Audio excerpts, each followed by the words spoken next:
येत्या 22 सप्टेंबरपासून नवरात्री उत्सवाला प्रारंभ होणार असून शहरातील 492 मंडळांमध्ये दुर्गादेवी व 2002 मंडळांमध्ये शारदा देवीची स्थापना केली जाणार आहे। या पार्श्वभूमीवर कायदा व सुव्यवस्था अबाधित ठेवण्यासाठी पोलीस आयुक्तालय शांतता समितीची बैठक घेण्यात आली। बैठकीस महानगरपालिका, अग्निशमन, महावितरण, परिवहन आदी विभागाचे अधिकारी उपस्थित होते। नागरिकांनी या बैठकीत रस्त्यावर वाढलेल्या झाडांच्या फांद्या छाटाव्यात, वीज तारा व केबल लाईन्स दुरुस्त कराव्यात, तसेच बंद पडलेल्या स्ट्रीट लाईट त्वरित सुरू कराव्यात अशी मागणी केली आहे। पोलीस विभागाने यावेळी मंडळांना रस्त्यावर मंडप न लावणे, मंडपाचा आकार मर्यादित ठेवणे, मंडपात स्वयंसेवक ठेवणे, मंडप परिसरातील सीसीटीव्ही कॅमेरे बसवणे तसेच महिला सुरक्षतेसाठी महिला स्वयंसेवकाची नेमणूक करणे अशा सूचना दिल्या। बंदोबस्तासाठी प्रचंड फौजफाटा, नवरात्रीत कायदा व सुव्यवस्था राखण्यासाठी पोलीस आयुक्त अरविंद चावरिया यांच्या नेतृत्वाखाली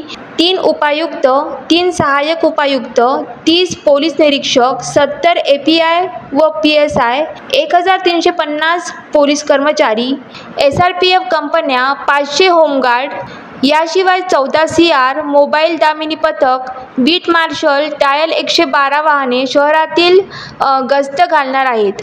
अमरावती पोलिसांचा व्यापक बंदोबस्त पाहता नागरिकांना नवरात्रीचा उत्सव सुरक्षित वाटतोय। Vidarbha city news, Amravati.